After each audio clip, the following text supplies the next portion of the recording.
आप सभी को आचार्य सुरभि राज की ओर से नमस्कार। आज मैं आपको विजयदशमी दशहरा के त्यौहार के बारे में बताने जा रही हूँ कि ये कैसे मनाया जाता है, इसकी पूजा कैसे होनी चाहिए और इसकी पूजा करनी क्यों ज़रूरी है, और एक कहानी भी सुनाऊंगी। यह पर्व आश्विन शुक्ल पक्ष दशमी को मनाया जाता है। भगवान राम ने इसी दिन लंका पर चढ़ाई करके विजय प्राप्त की थी। आश्विन शुक्ल दशमी को तारा उदय होने के समय विजय नाम काल होता है। मुख्य रूप से यह क्षत्रियों का त्यौहार है। दशमी के दिन रामचंद्र जी की सवारी निकलती है और रावण वध की लीला का प्रदर्शन होता है। इस दिन नीलकंठ का दर्शन करना शुभ माना जाता है। साथ ही राम फल नाम का एक फल होता है, उसको भगवान राम माँ दुर्गा के आगे विजया देवी के नाम से चढ़ाकर स्वयं प्रसाद के रूप में खाना जरूरी होता है। इस दिन एक दीवार पर या ज़मीन पर साफ करके एक चित्र बनाया जाता है जिसका नाम दशहरा रखा जाता है। उसके सामने आटे या गोबर के 10 लड्डू बनाए जाते हैं। दशहरे के ऊपर जल रोली, चावल मोली, गुड़ दक्षिणा, फूल और जौ के जवारे चढ़ाए जाते हैं। एक सेर चावल, 125 ग्राम चावल भी ले सकते हैं और मूली चढ़ाएं। दशहरे के ऊपर जो हांडी रखी होती है उसमें से फल रोली चावल से पूजा करें। थोड़ी देर बाद हांडी के ऊपर से जो दक्षिणा के रूप में रुपया रखा है उसको उठाकर अलमारी में पीले या लाल कपड़े में या चुनरी में संभाल कर बांध कर रखें। इसके बाद बही खाता या कोई कॉपी जिसमें हम पूरे वर्ष भर के हिसाब लिखते हैं वो नई लेनी है और उस पर सतिया बनाकर कलावा चढ़ाएं और साथ में एक पेन भी लें जिस पे कुमकुम रोली का चंदन का टीका लगाकर चावल छिड़कें। फूल रोली चावल चढ़ाएं तथा सब परिवार के सदस्यों का नाम लिखें और नीचे बड़े बड़े अक्षरों में लिखें कि हम सभी के जीवन में पूरे साल भर खुशियां बनी रहें और शत्रुओं से हम हमेशा विजय होते रहें।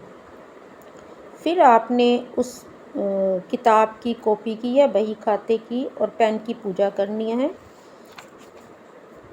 इसकी कथा एक है जो मैं आपको सुनाने जा रही हूँ। एक बार भगवान शिव से मामा पार्वती जी ने पूछा कि लोगों में जो दशहरे का त्यौहार प्रचलित है इसका क्या फल है। शिव जी ने बताया, आश्विन शुक्ल दशमी को सायंकाल में तारा उदय होने के समय विजय नामक काल होता है जो सब इच्छाओं को पूर्ण करने वाला होता है। शत्रु पर विजय प्राप्त करने वाले राजा को इसी समय प्रस्थान करना चाहिए। इस दिन श्रवण नक्षत्र का योग हो तो और भी शुभ है। मर्यादा पुरुषोत्तम भगवान रामचंद्र जी ने इसी विजय काल में लंका पर चढ़ाई की थी, इसलिए ये दिन बहुत पवित्र माना जाता है और क्षत्रिय लोग इसे अपना प्रमुख त्यौहार मानते हैं।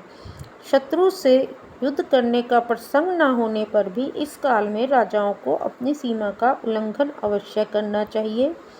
अपने तमाम दल बल को सुसज्जित करके पूर्व दिशा में जाकर शमी वृक्ष का पूजन करना चाहिए। पूजन करने वाला शमी के सामने खड़ा होकर इस प्रकार ध्यान करे कि हे शमी, तू सब पापों को नष्ट करने वाला और शत्रुओं को भी पराजय देने वाला है।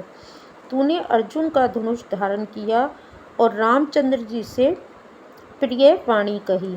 पार्वती जी बोली, शमी वृक्ष ने अर्जुन का धनुष कब धारण किया, क्यों धारण किया और रामचंद्र जी से कब और कैसी प्रिय वाणी कही थी, कृपा कर समझाइए। शिवजी ने उत्तर दिया, दुर्योधन ने पांडवों को जुए में हराकर इस शर्त पर वनवास दिया था कि 12 वर्ष तक प्रकट रूप में वन में जहाँ चाहे फिरे, किंतु 1 वर्ष बिल्कुल अज्ञातवास में रहे।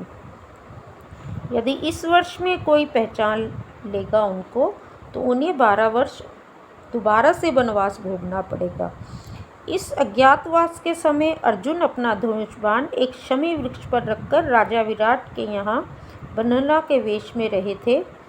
विराट के पुत्र कुमार ने गौओं की रक्षा के लिए अर्जुन को अपने साथ लिया और अर्जुन ने शमी वृक्ष पर से अपने हथियार उठाकर शत्रुओं पर विजय प्राप्त की थी। शमी वृक्ष ने अर्जुन के हथियारों की रक्षा की थी।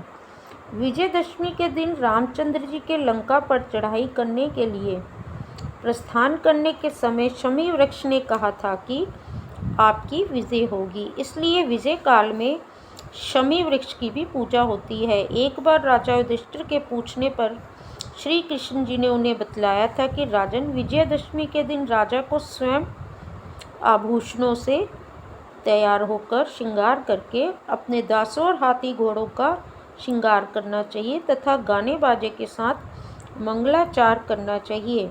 उसे उस दिन अपने पुरोहित को साथ लेकर पूर्व दिशा में प्रस्थान करके अपनी सीमा के बाहर जाना चाहिए और वहां वास्तु पूजा करके अष्टदिक्पालों तथा पार्थ देवता की वैदिक पूजा मंत्रों से पूजा करनी चाहिए। शत्रु की मूर्ति अथवा पुतला बनाकर उसकी छाती पर बाण लगाएं और पुरोहित वेद मंत्रों का उच्चारण करे। ब्राह्मण की पूजा करके हाथी घोड़ा अष्ट शस्त्रादि का निरीक्षण करना चाहिए। यह सब क्रिया सीमांत में करके अपने महल में लौट आना चाहिए। जो राजा इस विधि से पूजा करता है वो हमेशा विजय रहता है, वह सदा अपने शत्रु पर विजय प्राप्त करता है। तो अब अगर हम राजा नहीं हैं, जो पूजा कर रहा है वो राजा नहीं है किसी देश का, पर हम अपने परिवार के राजा हैं और वर्ष भर हमें भी अनेकों कार्यों में बहुत से विघ्न बाधा आते हैं और अचानक किसी कार्य को करना न करने के दौरान कुछ लोगों से शत्रुता भी हो जाती है। तो ऐसी भावना करते हुए कि हम अपने शत्रुओं में हमेशा विजय रहें और सर्वांग कार्यों में सफलता सिद्धि प्राप्त करते हुए हम मनुष्य लोगों को भी विजया देवी का पूजन विजयादशमी के दिन अपनी सामर्थ्य ज्ञान के अनुसार जरूर करना चाहिए।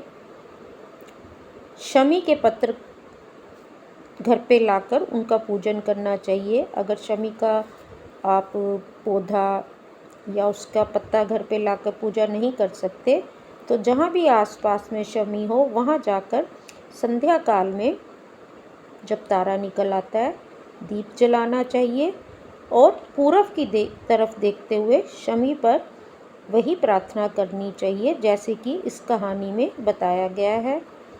और फिर उसके बाद रास्ते में किसी से बात ना करके सीधे घर आना है। और अगर आप सभी को अपनी सुविधा अनुसार अपराजिता का पौधा मिलता है तो आप उसको घर पे लाकर पूजा करें। अब ध्यान रखिए, शमी के पौधे की पूजा आपने बाहर जाकर करनी है, पूर्व दिशा में मुंह करके दीप जला के।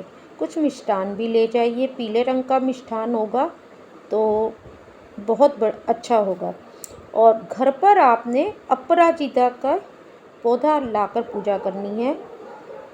देवी का अपराजिता देवी का ये पौधा होता है और ये 3 रंगों में मिलता है। तो आप किसी भी रंग के पौधा जो आपको सुविधा अनुसार मिल पाए घर लाइए, उस पर पीली मिठाई चढ़ाइए, उस पर हल्दी कुमकुम कलावा चावल डालिए और फिर उस पर घी का दीप जलाकर, अगर मंत्र का ज्ञान ना भी हो तो माँ अपराजिता देवी का ध्यान करके आपने अपनी प्रार्थना और उन्हीं के नाम का मंत्र का जाप करना है। कम से कम 108 जाप जरूर कीजिए, तो आप देखेंगे कि पहले से जीवन में बहुत बदलाव आया है। उसके बाद आप पूर्व दिशा में अपराजिता देवी के उस पौधे को स्थापित कीजिए और नित्य प्रतिदिन उसमें जल चढ़ाइए, उस पर धूप घुमा के रखिए, संध्या में दीप जलाइए, तो जीवन में बहुत बड़ा परिवर्तन होगा और आप सदैव सर्वांग क्षेत्रों में विजय प्राप्त करेंगे। जय विजया देवा की, जय अपराजिता देवी की।